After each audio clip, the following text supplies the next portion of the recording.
Sejam muito bem-vindos ao Interpod, senhores. Mais um dia, mais um episódio. E este é especial, né, Lu? Esse é mais um especial, Laís. O que a gente vai falar hoje, Laís?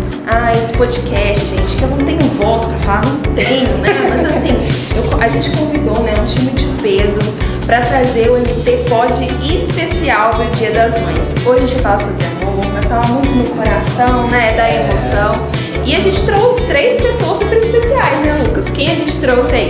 3 mamães incríveis, maravilhosas, que estão aí pra celebrar com a gente essa data tão especial. Isa Silva, lá de Caeté. A gente também tem aqui a Edilane, lá de Santa Luzia 1.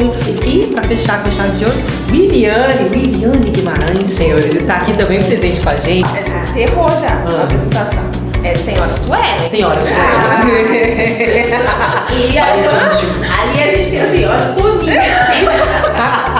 Temos a Sueli apresentando também. Então bora lá, gente.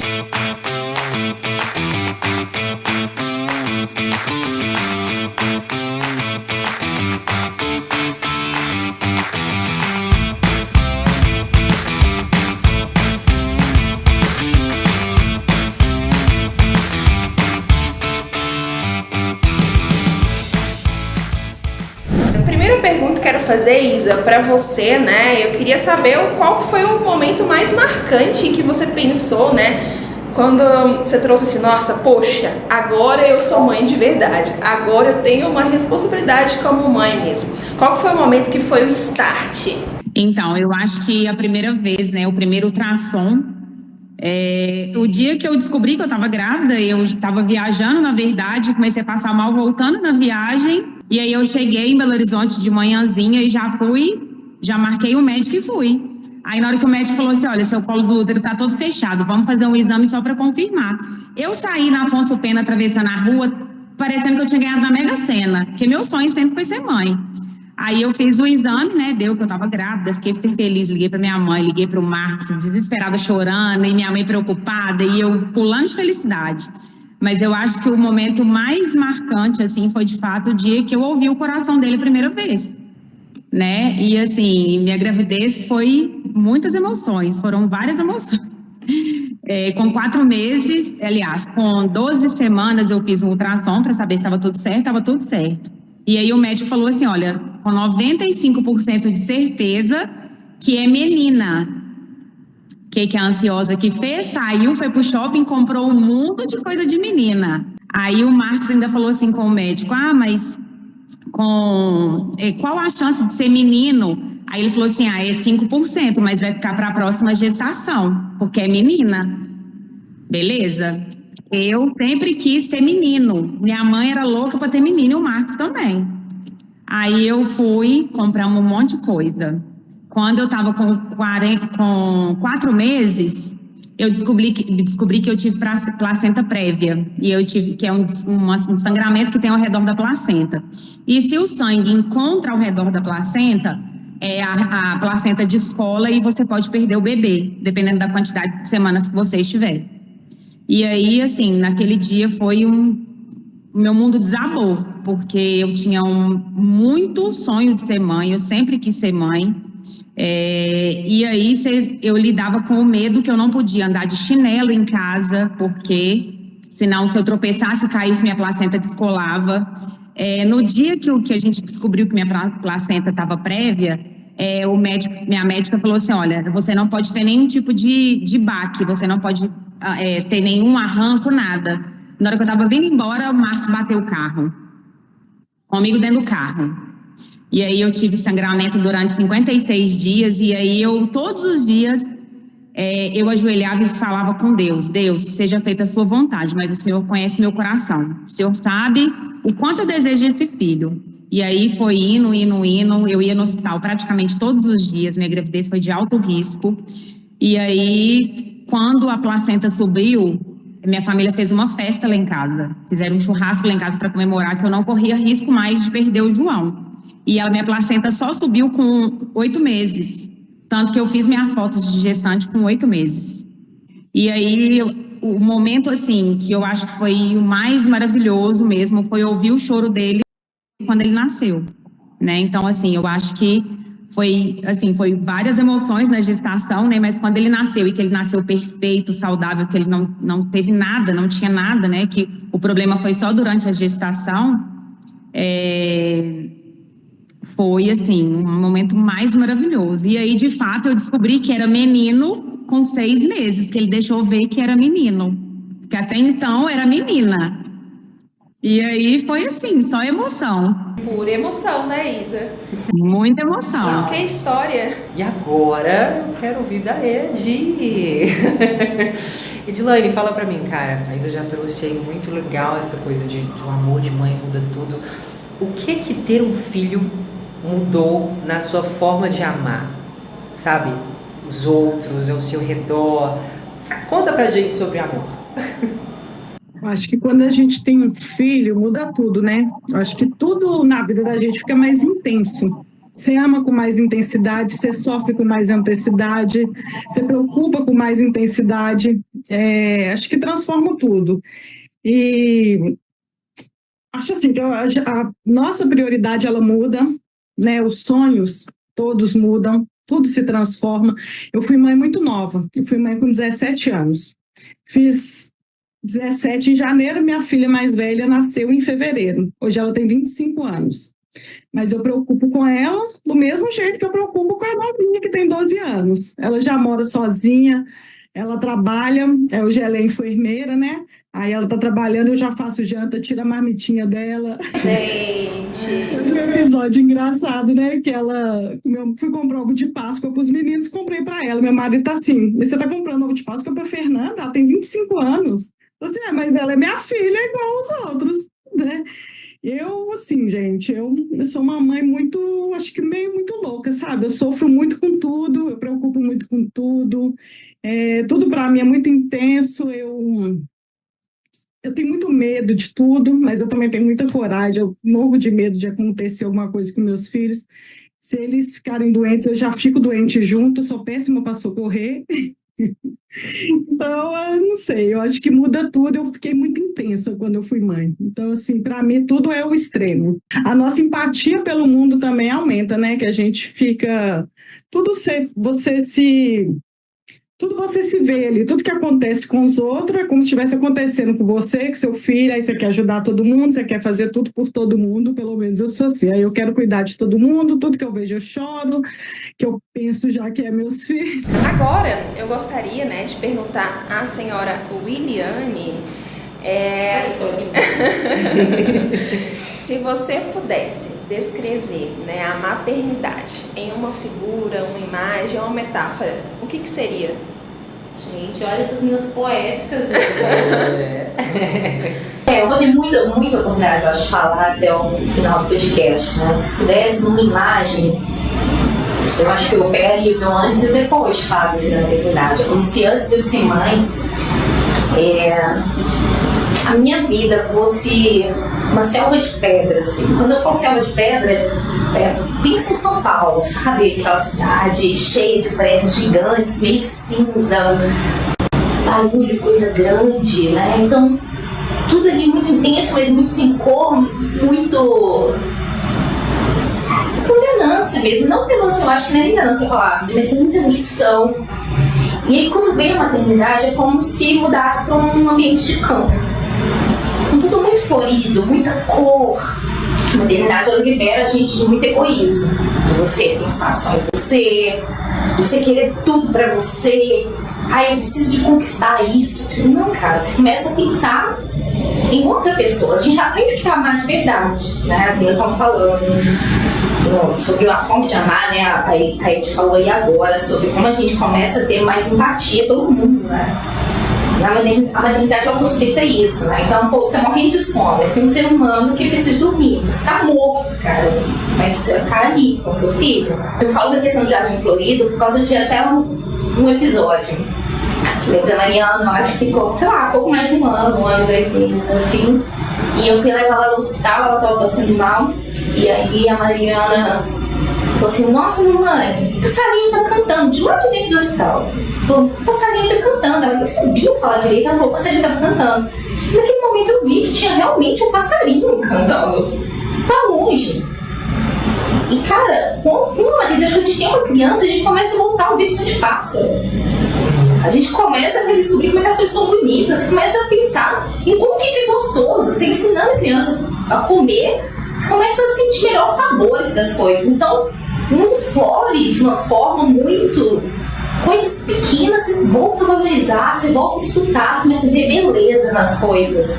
Você começa a ver a vida realmente sorrir através de uma criança, né, de um filho. Então é isso, é como você sair de uma selva de pedra, de muita construção, muita luz, muito movimento, e ir para um lugar florido, um lugar gostoso, com sons gostosos, né? Ai, gente, olha o som de uma frase de uma criança, gostoso demais. É puro e simples, né? Puro e simples, é tocar o céu, é a gente ver Deus, de verdade. Uma criança mostra pra gente a face mais próxima de Deus.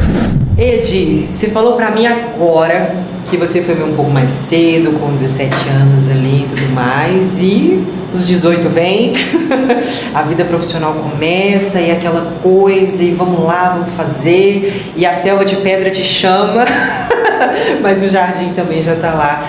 Qual foi seu maior desafio, cara, quando você começou a entrar dentro do mundo profissional, tendo que equilibrar isso com a maternidade? Eu acho que o maior desafio, não falo só meu, mas falo das mães, é gerir o tempo, né? Entre o trabalho e o filho. Eu tive que sair cedo para trabalhar, porque além de ter sido mãe nova, eu fui mãe solo, né? Então, quando a minha filha já tinha 6 meses, eu já tive que sair para trabalhar, chorava, acho que eu chorava mais que ela, né? Acho que ela nem sentia minha falta, eu já chorava. E às vezes fica cansativo, fica desgastante, mas a gente dá conta, porque quando você chega em casa, como diz a Williane, tá tudo colorido, né? Aí você tem lá aquele carinho, aquele abraço, aquele beijinho, e é difícil, a gente supera, mas a gente supera cada dia, né? E porque também a gente precisa, mesmo depois de ser mãe, cuidar da gente, né? A gente não pode esquecer que além de mãe, nós somos mulheres. Né? Então a gente tem que trabalhar, tem que cuidar da gente, além de cuidar dos filhos, mas eu acho que o meu maior desafio foi a gestão do tempo aí, né? De equilibrar tudo direitinho. Agora eu quero saber, Winnie, a gente até sei que eu já conversei sobre isso com ela, qual habilidade, né, ou valor que você aprendeu sendo mãe e que você trouxe para o ambiente de trabalho? Bom, vamos lá. Primeiro que eu vou trazer, eu não vou nem falar que eu trouxe para o ambiente de trabalho, porque assim, ele veio para minha vida. E gente, não todos vocês que estão aqui e que estão vindo também depois, não falem, não, mas a paciência. Olha! Isso eu tô pensando mais paciente. Poxa, essa é a minha versão. Por incrível que pareça, eu melhorei. Gente, melhorei. Poxa, A gente acabou de fazer, né, o pod com a Quinha, ela. Gente, essa é a minha versão melhorada, tá? O primeiro é a paciência, cara, né? De fato, é olhar com muito mais calma pra tudo. Olhar com mais calma e ver possibilidade, né? Poxa, nossa, às vezes vem aquela situação cabeluda que se fosse há 2, 3 anos atrás, gente, cara, minha veia, essa daqui na minha testa tava explodindo, de nervoso. Cara, tudo fica mais calmo, eu acho assim. Você tem mais paciência para lidar com as intempéries, você cria um olhar muito mais empático para as pessoas, né? E essa é a segunda perspectiva. Você avalia todo mundo como uma pessoa que é fruto de uma criação, né? E que, poxa, eu tenho que ter mais paciência com esse ser humano. Nossa, imagina como deve ter sido a vida dessa pessoa, como ela deve ter sido criada. A gente começa a pensar tudo assim, né? Todo mundo assim. A gente vê uma situação no jornal, né? De, nossa, gente, como que essa mãe, né, sofreu. Então a gente olha isso dessa forma para as pessoas no trabalho, né? Então, com muito mais empatia, muito mais simpatia de fato, acreditando mais que é possível de desenvolver aquela pessoa, né? Que ela não é assim porque ela quer, ela tem uma história por trás dela, e se ela não teve uma oportunidade, o que hoje eu poderia fazer por ela, né? Então te dá um olhar mais, acho que mais concertante, né? Então me ganhou muito a minha paciência, mas a minha vontade de ajudar as pessoas, me olhar por pessoas, para pessoas numa camada além, né? Não só no profissional, mas na pessoa. Uma outra coisa também que isso não me mudou não, mas que me mostrou ainda mais, reforçou, que é o poder de uma rotina. Fazer um bilhetinho, pôr na geladeira. Aqui, Mariana, a Ed falou aí, né, que ela saiu com 6 meses de casa pra trabalhar. Lógico que são pessoas totalmente diferentes. Eu quero poder falar, inclusive, desse caso de mães solos aqui ainda. Mas eu voltei a trabalhar com 3 meses, 2 meses e meio da Mariana. Voltei trabalhando no escritório. Cara, desde pequena, a Mariana tem a rotina fixada na geladeira. O que tem que fazer com ela, nos horários, cara, isso salva. Óbvio que dentro de um recém-nascido, Mariana é uma recém-nascida, né, com 3 meses. Mas óbvio que tem adaptações que vão acontecer durante o dia, não é uma máquina que está ali, mas ter tudo planejado faz toda a diferença. Então essa questão de rotina e planejamento faz toda a diferença. Levei daqui para lá e de lá para cá me mostrou ainda mais que é isso, cara. Gente, organização é tudo. Perfeito, é isso aí, queridos. Isa, vamos falar agora da idealização de um mundo legal.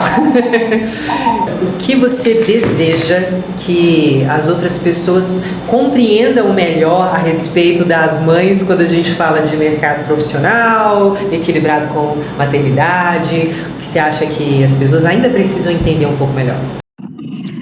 Eu acho que as pessoas têm que entender que a vida da mãe, ela continua depois que o filho nasce, que a vida ela não para, e ela não pode parar, porque para o filho, para ele ter uma vida digna, né, uma vida com princípios e com valores mesmo, que a mãe precisa de trabalhar. E assim, é fundamental para a saúde mental da mãe trabalhar. E assim, eu me sinto tão útil trabalhando.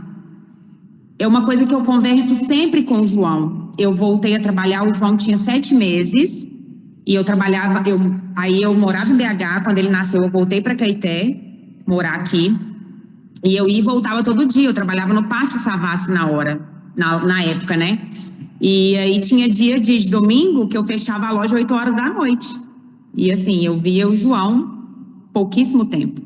E aí entrou a pandemia, e aí eu fiquei de março até agosto, porque abriu, na verdade, um dia antes do Dia dos Pais, o shopping. Eu não me esqueço disso.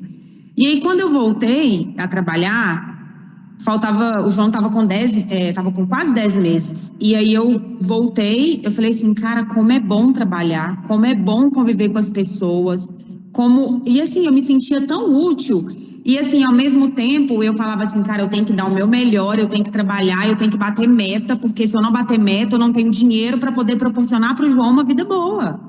Porque eu tive uma vida boa, mas porque a minha mãe saía de casa às 5 da manhã e chegava em casa às 8h30 da noite, igual eu fiz por muito tempo, sabe? Então, eu acho que muitas empresas, eles têm um certo tipo de preconceito quando vai contratar uma mãe. Mas, cara, atrás de uma mãe tem uma responsabilidade lá atrás. Tem uma pessoa que depende dela, totalmente dela para trabalhar. E que assim, que quem tem força de vontade e quer trabalhar, vai dar sempre o seu melhor para poder conseguir ter bons cargos, bons salários, bom reconhecimento no mercado de trabalho. E eu acho que cada vez mais a mulher está conseguindo isso. Hoje você já vê aí em grandes empresas, né, grandes profissionais, grandes líderes aí. A gente tem aí, né, à nossa frente aí a Willy, que assim, se tornou mãe e voltou a trabalhar com a Mariana com 2 meses e meio. Cara, a vida continua. E é assim que a vida tem que seguir. Então a gente tem sim que trabalhar, tem que correr atrás, tem que ganhar o nosso espaço. E é isso aí, para dar uma vida boa para o filho cada vez mais. É isso, eu queria complementar que eu acho que é um grande medo de quem ainda não é mãe, né? Ah, esse é o lugar de fala aí, ó. Esse é meu lugar de fala. Que é o grande medo, né, de quem não é mãe ainda, né? Como que vai fazer esse controle mesmo, né? O controle da vida profissional, né? Ali com a gestão do tempo de ser mãe mesmo. mas muito bacana de escutar, né, falando sobre isso. Vamos lá, Edi, agora gostaria de te perguntar, né, eu sei que nós, né, eu falo que as mães são muito influenciadas também, quando vai criar um filho, por aquilo que já passou, né, por aquilo que os pais criaram a gente, né, e assim a gente já passando também esses princípios ali pro filho, né, para as pessoas ao nosso redor. Eu queria te perguntar, Edi, qual o valor que você se tornou assim, nossa, esse valor eu tenho que deixar para os meus filhos, né? E como que foi, nossa, como que eu vou criar o meu filho? Onde que eu vou buscar conhecimento? Onde que eu vou buscar insumo, né? Para conseguir ter uma boa criação e formar aí um cidadão de bem, né? Que eu acho que é a maior preocupação de uma mãe.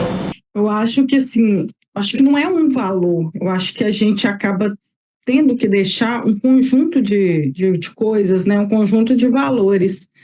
Porque, ao meu ver, nós mães viemos para moldar o caráter deles, né?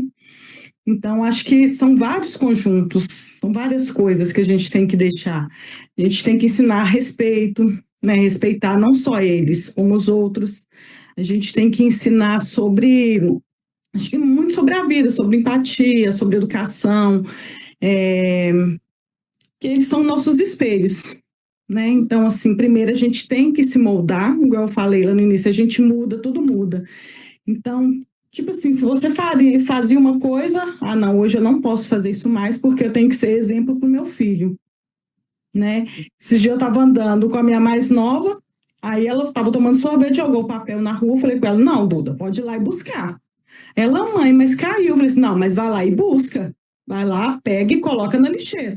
É uma coisa pequena, poderia deixar lá, ia chover, ia levar. Mas se todo mundo jogar um papelzinho, né, vem as enchentes. Então, acho que é um conjunto de coisas. Eu sei que isso aí ela vai lembrar amanhã, né? Antes dela jogar alguma coisa, ela vai lembrar. Não, minha mãe mandou eu buscar, então ela não vai pegar mais, ela vai jogar mais. Né? Eu ensino muito meus filhos sobre isso, sobre respeito, respeitar os mais velhos. Você entrou no ônibus, entrou um idoso, dá um lugar para ele, você tá novo, você consegue segurar, ele não.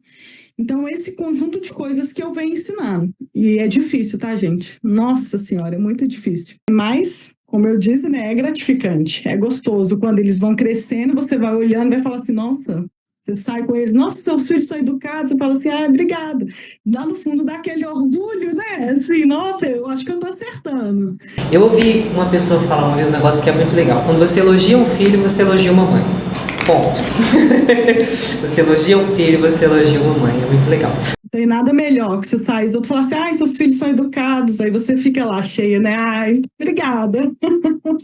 Pensando nisso, senhores, quero perguntar para você, Isa. Se perguntassem lá para os seus filhos, como é que é a sua mãe? Como é que você gostaria que eles te definissem assim, em poucas palavras, como você gostaria de ser definida pelos seus filhos? Então, eu fiz essa pergunta para o João hoje de manhã. E aí ele falou assim que a mamãe é uma leoa, que a mamãe é brava, mas que ela é muito guerreira, que ela trabalha muito, mas que todo dia ela volta para casa. E que eu tenho certeza que quando ele estiver muito grande, né? Muito grande não, quando ele estiver maior, ele vai ver assim, cara, minha mãe deu conta de me criar com os valores, com os princípios, com respeito, né? Igual a Ed falou aí, que a gente tem que criar os filhos da gente com muito respeito, né? E eu crio o meu com muito respeito. E eu crio o meu filho com muito amor. Sabe? Então, assim, eu vou deixar ele, tem certeza que por onde for ele vai falar assim, minha mãe foi uma leoa, uma guerreira, uma pessoa que saía de casa todo dia, mesmo que ela saía de casa cedo, chegava em casa tarde, ela voltava para casa todos os dias, né, para me dar uma vida melhor, e ela conseguiu. Eu tenho certeza, assim, que ele vai ter muito orgulho para falar de mim, porque de fato... como eu tenho muito orgulho da minha mãe, da criação que a minha mãe me deu, dos valores que ela me ensinou, e são os mesmos valores que hoje a gente passa para ele. Muito bem. Estamos chegando, gente, ao final do nosso podcast. Gostaria de fazer a última pergunta, né, para a senhora Suelen aí. Ela gostou de chamar de Suelen. Toninha cismada com É porque troca elogios. Entendi. Mamãe Toninha. Qual mensagem que você gostaria de deixar para as mamães, não só da MT, né, para todas as mamães aí? Bom, vamos lá. Muitas camadas. Desde que eu fui mãe, a Laís fala às vezes, né? Grava um vídeo de mensagem para as mães. Nossa, você tem que falar, Laís, eu não sou a pessoa indicada para fazer isso. Porque se for para falar sobre maternidade, eu não vou falar da maternidade sobrecarregada, cansada. Cara, eu vou sempre falar da maternidade quase que poética, porque eu amo ser mãe. Eu sei que não é a visão que todas as mães têm e que muita da sociedade tem também. E não desvaloriza a dor de ninguém, né? Não sobrecarregar de ninguém por isso. Mas porque, de fato, hoje eu sou uma entusiasta da maternidade. Eu fui mãe sem planejar.